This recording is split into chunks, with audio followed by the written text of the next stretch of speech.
Compañeras, personas no alcohólicas que nos visitan, mi nombre es Angélica, yo soy alcohólica. Hola.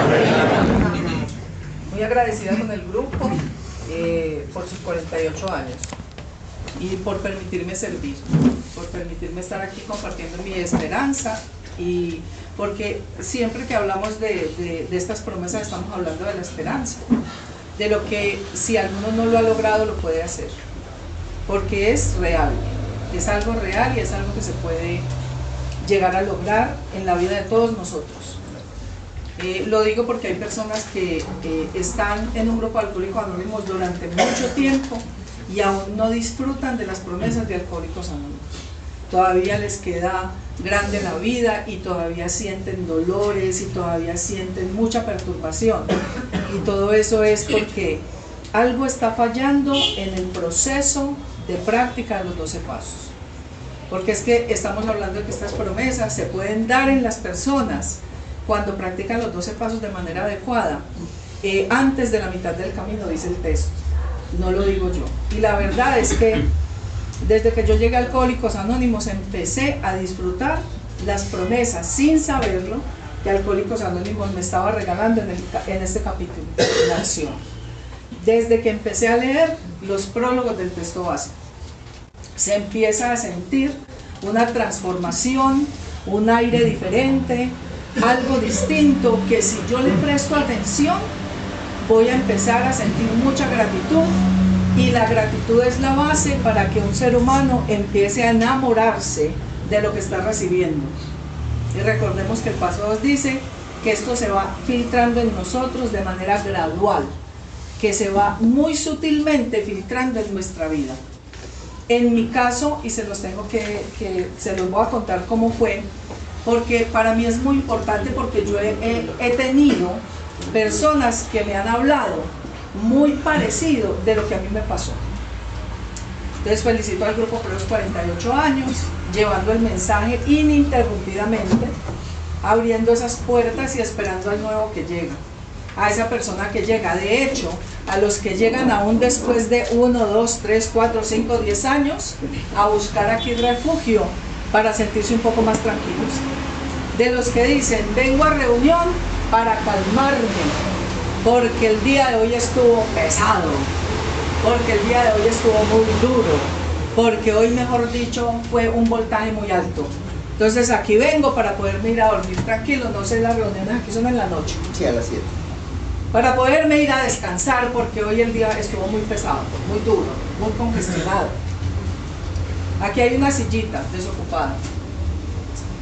Voy a mi tiempecito para que alguien se siente. Entonces, en mi llegada a Alcohólicos Anónimos, en mi llegada a Alcohólicos Anónimos, préstame una tarjetita yo para que ustedes. En mi llegada a Alcohólicos Anónimos llegué a un grupo, primero en un estado, diríamos, de esos estados en los que todavía tenemos de qué aferrarnos, ¿cierto? Con trabajo, con familia. No había perdido pues todo como mucha gente lo ha hecho antes de llegar a, que a veces llegan por la necesidad de empezar a recuperar lo que perdieron durante su vida alcohólica. Yo llego a la comunidad todavía trabajando, todavía con familia, con muchos proyectos, y llegué a acompañar a un amigo que él sí era alcohólico y se estaba muriendo. Entonces yo le dije, venga, vamos, yo lo acompaño para que te mejores, porque si seguís así te vas a morir.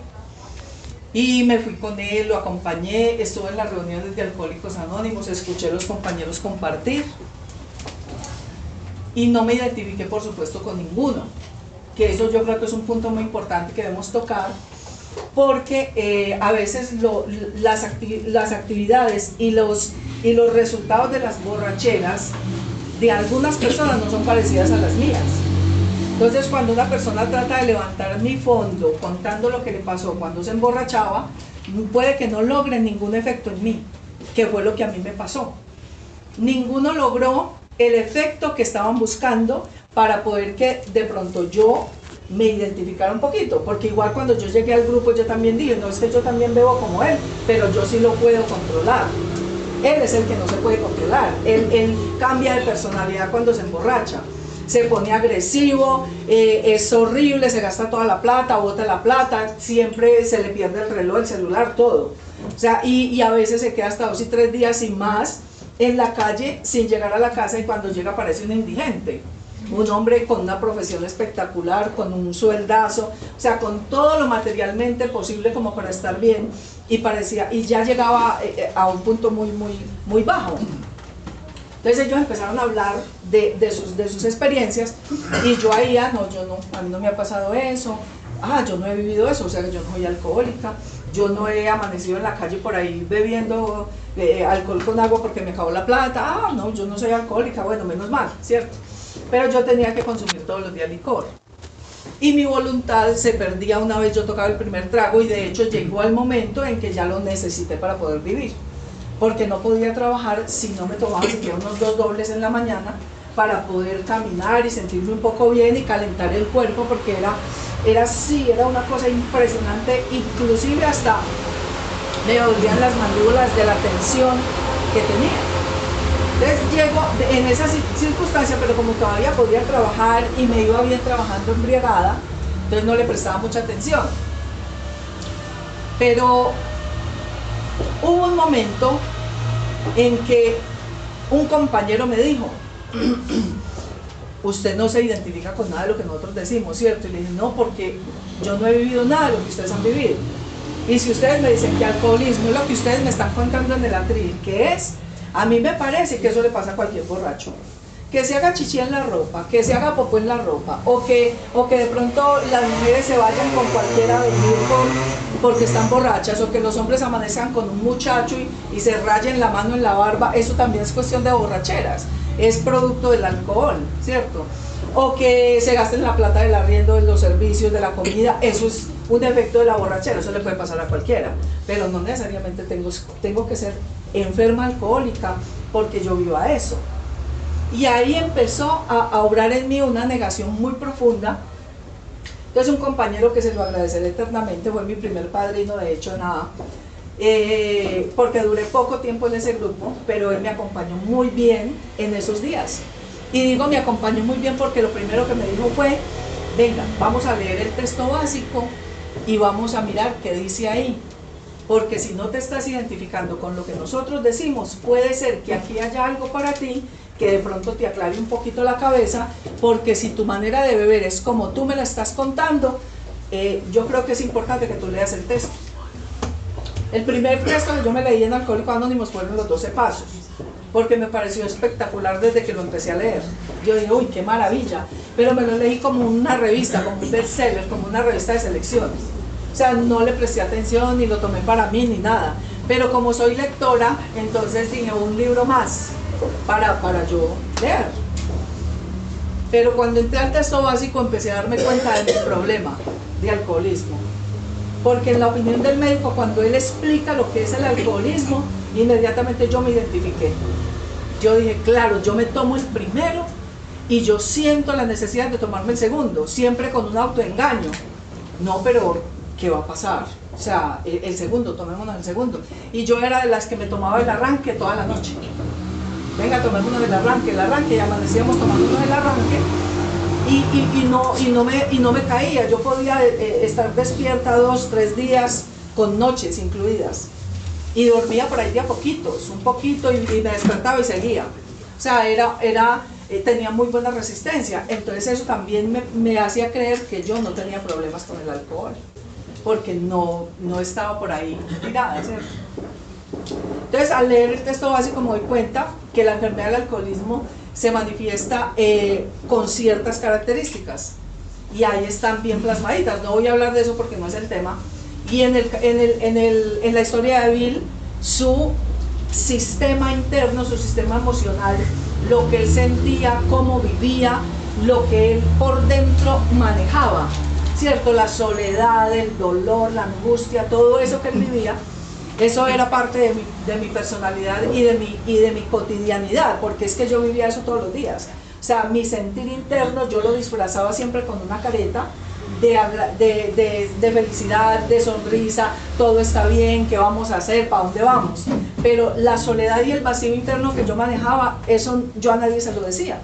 Yo a nadie le decía el profundo dolor que yo vivía todos los días de mi vida, cada instante. Y aquí entendí que eso es parte de la enfermedad del alcoholismo, que la enfermedad del alcoholismo no es solamente la borrachera que vos te metas, o los días que vos bebas, o la cantidad de licor que vos consumás. Es lo que vos sentís, es el sentir interno, ¿cierto? Entonces unos habían llegado de unos infiernos y otros de otro. Eso era todo lo que pasaba, que en el grupo los infiernos de cada uno eran diferentes. Y yo entendí el mío con el texto básico, entendí mi infierno, que es muy importante que una persona que tenga compulsión por consumir entienda su infierno, entienda el dolor interno que vive, entienda la soledad y el vacío que se va generando cuando vos vas entendiendo que vos sos esclavo de algo y que vos dependés de algo para poder sentirte un poco mejor. Y a veces aquí cambiamos de dependencia, ¿cierto? Dejamos de beber, pero empezamos a depender de otras cosas. Y ahí tampoco hay libertad. Aquí se pierde muy fácil la libertad. Porque pensamos que la libertad, la única libertad que necesitamos nosotros disfrutar es la libertad del alcohol. Pero de ahí para allá, uy, si encontré cosas aquí que me ataban y que me esclavizaban. Muchísimas. Porque se genera demasiada culpa, se genera demasiado dolor, demasiada tristeza, un resentimiento increíble y también mucha vergüenza. La enfermedad del alcoholismo trae consigo mucha vergüenza y sobre todo en nosotras las mujeres por cosas que estigmatizan el sexo femenino, que si los hombres lo hacen no es tan terrible como cuando lo hacen las mujeres. Es un hombre borracho, es un borracho, qué pecado, el vecino está borracho, en la acera tirado, esa vecina yo no sé por qué no lo entra. Pero una mujer en las mismas condiciones, en la misma acera y así borracha y dormida, es una tal por cual. María, ese vecino debería dejar a esa vieja, mire la desgraciada, mire lo degradada que es, ¿cierto?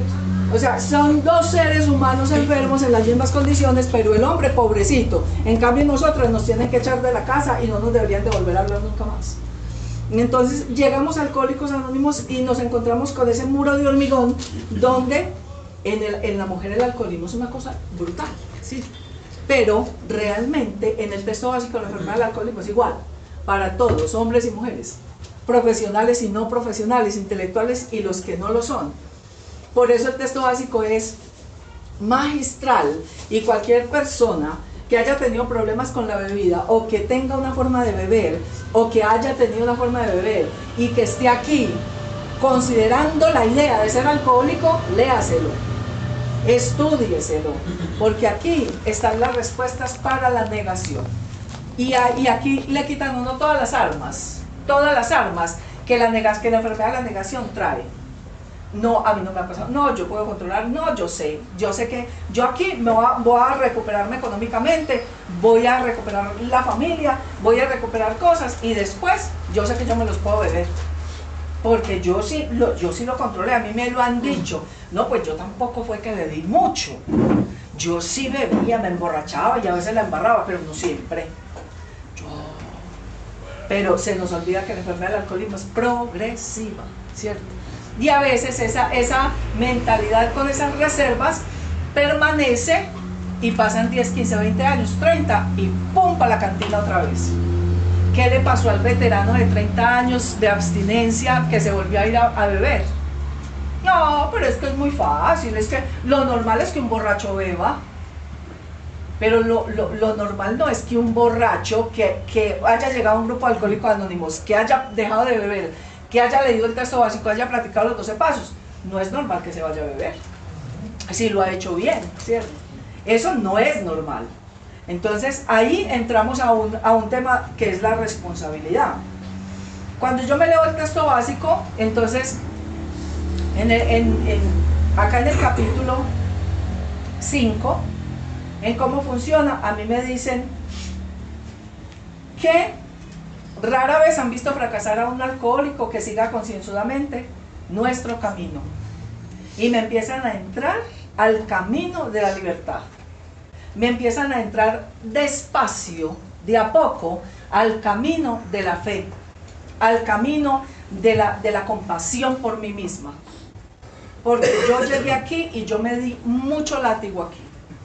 Porque yo cuando entendí lo que yo había hecho y la soledad que mis hijos vivieron, cuando yo, por no dejarme ver embriagada, me iba una semana, 2, para que ellos nunca, mis hijos nunca me vieron borracha. Mis hijos no tienen el recuerdo de haberme visto a mí con una cerveza en la mano, pero tienen mi ausencia absoluta, porque mientras yo estaba consumiendo, yo no estaba en mi casa. Me iba y los dejaba con mi mamá. Como era buena productora de dinero, entonces le mandaba dinero a mi mamá todo el tiempo para que no les fuera a faltar absolutamente nada a ellos, pero no estaba yo.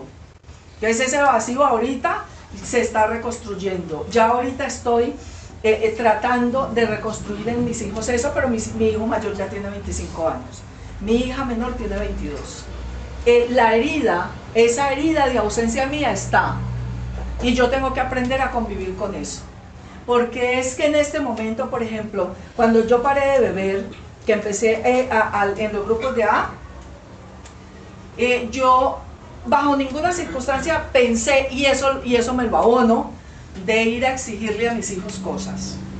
Porque es que yo no estuve para educarlos, yo no estuve para acompañarlos, yo no estuve para motivarlos. Pero entonces cuando paro de beber, quise tener la autoridad que solamente el acompañamiento y el buen ejemplo le da a un papá con sus hijos. Y empezar a exigirles. Eso no se hace porque hace esto, no haga esto, no vaya allá, no. Y dije yo, a ver. Mis hijos se criaron con la abuela y el abuelo. Yo estoy deschavetada porque me criaron las mismas dos personas. ¿Qué puedo esperar yo de la crianza de mis hijos? Si fue que yo le delegué mi responsabilidad a los que me ayudaron a mí a deschavetarme, ¿cierto? Porque los padres nunca quieren hacer un mal a sus hijos, pero por la ignorancia nos ayudan a que nuestra vida se complique más. Y de una u otra forma, eso fue lo que pasó en mi vida, ¿cierto? Entonces, afortunadamente yo he tenido como una visión de la libertad del otro ser humano muy amplia, siempre. Yo siempre he creído que cada uno es libre de hacer lo que quiera, siempre, incluyendo a mis hijos. Entonces eso me ayudó mucho. Entonces, al leer el texto básico, al llegar aquí a este punto del capítulo 5,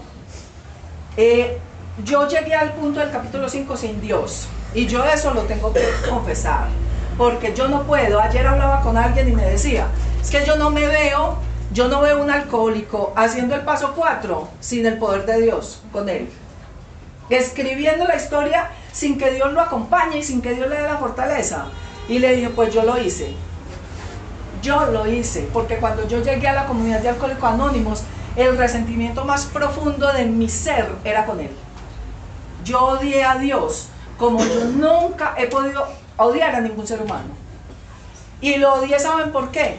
Porque cuando yo empecé a crecer, mi mamá no estaba casada con mi papá por la iglesia católica, y mi mamá es muy católica y me llevaba a misa, y ella cada que iba a misa lloraba porque no podía ni confesarse ni comulgar porque no estaba casada, porque el cura no le permitía ni confesarse ni comulgar, que porque no había recibido el santo sacramento del matrimonio. Y mi mamá yo siempre la he considerado una santa, porque es una mujer recta, tiene 81 años, el 4 de este mes cumple 81 años. Entonces ver a mi mamá llorando cada que llegaba a esa institución, ustedes se alcanzan a imaginar lo que yo pude sentir, el odio tan grande que yo sentía, una niña de 2, 3, 4, 5, 6, 7, 8, 9, 10 años viendo a la mamá llorar porque no podía comulgar, y salir de allá llorando, diciendo, ay Dios mío, su papá nunca, no se va a casar conmigo para yo poder comulgar, yo voy a misa pero no tengo a Dios en mi corazón, él no me acepta porque yo no soy casada, yo soy una pecadora. Yo odié a Dios, es decir, de verdad, que yo el solo hecho de sentir que mi mamá tenía tanto dolor porque Dios no la aceptaba y porque Dios no estaba en el corazón de ella, porque ella no podía, yo empecé a odiarlo mucho. Cuando ya pude tomar la decisión, que estaba más grandecita porque ya siempre me cargaban las piernas, nunca jamás volví a entrar a la iglesia. y me quedaba en el atrio. Así que si ella se quería escuchar la misa, tenía que entrar sola. Y desde ese punto yo ahora jamás en la vida quise tener nada que ver con Dios.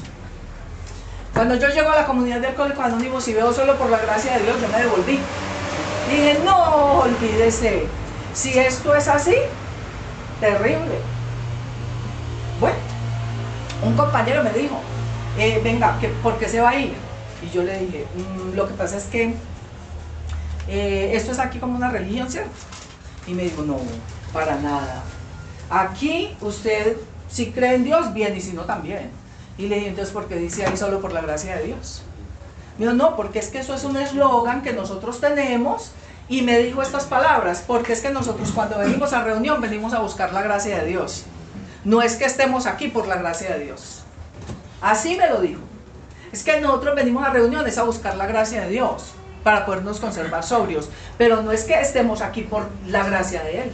¿Que porque Él me trajo? No. Es que yo vengo aquí a buscar esa gracia. Y yo tengo fe de que algún día la voy a encontrar. Y le dije yo, bueno, siendo así, listo. Y me senté. Y y ahí me quedé. Y ahí me quedé. Cuando yo empecé a practicar los 12 pasos, yo le dije a la persona que me acompañó, bueno, yo no creo en Dios. Lo odio profundamente. ¿Cómo voy a hacer esto? Y me dijo, vea, no se preocupe. Haga el ejercicio, como haciendo un ejercicio de matemáticas o de física. Hágalo. Y búsquele el resultado. Y así lo hice yo. Yo empecé a practicar los 12 pasos sin fe, sin Dios, sin nada. Entonces él lo que sí me sugirió, me dijo, aquí se puede sustituir cuando traemos a Dios, o cuando no lo traemos, o sustituimos el poder que el alcohol tiene en nosotros por el grupo. Entonces haga del grupo su poder superior. Y eso hice. Dije yo, si eso es así, sí. Porque yo sentía poder en cada uno de los compañeros que estaban en el grupo. Yo sentía un poder especial y un poder magistral. Yo decía, algo tienen. Y casi todos estaban, mejor dicho, llevados del berrión, económicamente, ¿cierto? Todo el tiempo eran, yo estoy solo, no tengo comida, no tengo familia, mis hijos no me llaman, pero yo sentía un poder en ellos diferente. Yo decía, no sé, este hombre no tiene nada, pero tiene algo que a mí me gustaría saber qué es. Yo practiqué los 12 pasos así. El 1, 2 y 3, dije yo, esto, bueno, es una reflexión ahí, listo, yo voy a aceptar pues que tengo problemas con la bebida. Y cojo el papel y empiezo a escribir mi paso 4. No encuentro defectos, porque no los tenía, porque yo era víctima. Las víctimas nunca tienen defectos, los victimarios sí. Porque cuando yo llego, y a mí me debe la vida todo el mundo, ¿cierto? La sociedad, no dicho, política, religión, todo estaba contra mí. Yo era la que andaba en contravía, pero yo pensaba que eran los otros, ¿cierto? Yo iba aquí y 20 carros venían hacia mí, pero yo pensaba que ellos estaban equivocados, menos yo.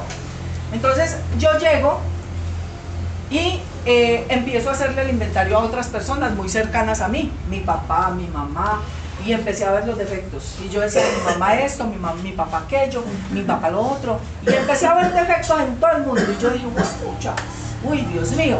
Cuando llegó un momento en que yo empecé a sentir, porque no fue que yo vi o que yo entendí, sino que yo sentí algo por dentro, un dolor muy profundo. Cuando yo empecé a ver la dependencia que mi mamá tenía de mi papá. Y mi mamá era muy dependiente de mi papá. Y yo decía, María, pero mi mamá se ha aguantado a este hombre que le ha dado madera. Porque mi papá se emborrachaba y él le pegaba. Y yo decía, mi mamá, ¿por qué nunca se fue? Mi mamá tan bruta, ¿cómo se queda ahí al lado de un hombre que le pega? Y empecé a entender que yo sentía mucho dolor. Reparando esa parte de mi mamá, yo empecé a sentir mucho dolor. Y empecé a ver que mi comportamiento con las relaciones que yo había tenido era parecido al de ella. Y que aunque yo era más agresiva y me defendía un poquito, pero totalmente dependiente de los hombres, así como ella era de mi papá. Y a mí eso me tiró en una depresión de un día entero. Y yo dije, Dios mío, esto no puede ser. El primer defecto que yo encontré en mí fue la dependencia. entendí que yo dependía de las personas, dependía de las circunstancias, de las cosas, dependía del dinero, dependía de todo. Y dependía del alcohol. Al entender eso, dije, no, aquí hay algo más y lo voy a descubrir, porque eso sí he tenido. Cero, a mí, como dicen por ahí, no se me arruga para encontrar la verdad en mí misma. Desde que yo entendí que esa es la solución, yo dije, no dejo nada que no sea, que no lo trate, y no dejo nada que esté subyacente. Porque por ser tan buena lectora me enteré que hay miedos subyacentes, cosas subyacentes que están muy escondidas y que las tenemos que sacar, las tenemos que levantar. Esos son los verdaderos fondos que hay que levantar en Alcohólicos Anónimos, esos, porque el miedo debajo de las capas del ego allá se mete como en una madriguera y se queda ahí quietecito, y cuando es adecuado él sale. ¿Y qué hace? Te imposibilita de alguna manera, te quita la libertad y no te permite vivir las promesas que están aquí escritas. Entonces yo empiezo a practicar paso 4, compartí mi paso 5 y le dije a mi madrina, no tengo a Dios, no creo en Él ni quiero creer. Entonces lo que me sugirió, me dijo, bueno, vamos a hacer una cosa. Este paso 4 está bien, muy completico todo. Pero necesitamos hacerle un inventario a Dios. Hágale un inventario a Dios. Porque el resentimiento se trabaja. Los resentimientos se tienen que tratar, se les tiene que hacer un tratamiento. El resentimiento no es un descubrimiento. El resentimiento tiene que ser trabajado y tratado para poder ser eliminado. Si no trabajamos los resentimientos, ellos no nos van a soltar. Ellos no se van a ir de ahí. Y el resentimiento más profundo era con Él, ¿cierto? Con Dios, con esa figura que yo consideraba que era Dios. Y con el cuentico de mi mamá todo el tiempo, nada se mueve sin la voluntad de Él. Bendito sea el Señor, Dios lo permitió, es que Dios es así, Dios esto, Dios aquello, y uno muriéndose. Y le dije yo, pero qué Dios tan cruel, le decía yo a mi mamá. Yo la ofendía muchísimo, yo le decía, ese Dios suyo vale lo que vale una así. Y me decía, Angélica, un día te vas a arrepentir. Y le dije, ¿qué me voy a arrepentir yo? Si es que Dios suyo es perverso, es desgraciadísimo. Mire cómo la hace llorar a usted, mire cómo la tiene. Mire cuando se enfermó, le dije, y usted vea toda enferma. A ver dónde está Dios, pues, para que la sane, ¿cierto? Hice todo el inventario a Dios. Y ahí fue que entendí que Él es lo que yo haga de Él. Ahí fue que yo entendí y dije, a ver, el concepto que yo tengo de Dios es el mío. Pero eso no altera la esencia de Él. O sea, Dios existe y yo lo sé. Lo que pasa es que no me gusta su aspecto y su comportamiento. Pero en el momento que yo hice el inventario de Dios, me di cuenta que yo era la que tenía el concepto de Él. No Él. Eso no lo hacía Él como yo lo estaba viendo. Y ahí dije, espera, a ver, es que mi mente está creando lo que yo quiero para poder tener el resentimiento y justificar mi rabia hacia Él. Y eso se mueve no solo con Dios, sino con las personas, con el marido, con la mujer, con los hijos, con los amigos, con los familiares. Así funciona mi cabeza. Yo creo lo que quiero creer, lo siento y luego me comporto de X forma. Por eso yo estaba resentida con Dios. Pero al entender eso, ese resentimiento se desapareció. Y al desaparecerse ese resentimiento, que era el obstáculo, era el ofensor número 1 para mi libertad, era el que estaba atentando contra mi vida, era el resentimiento. Al desaparecerse empiezo a ver un panorama muy diferente y empiezo a sentir una cosa que yo hoy le llamo esperanza. Y con esa esperanza vamos a pasar la séptima, con la esperanza de que se llene El sombrero.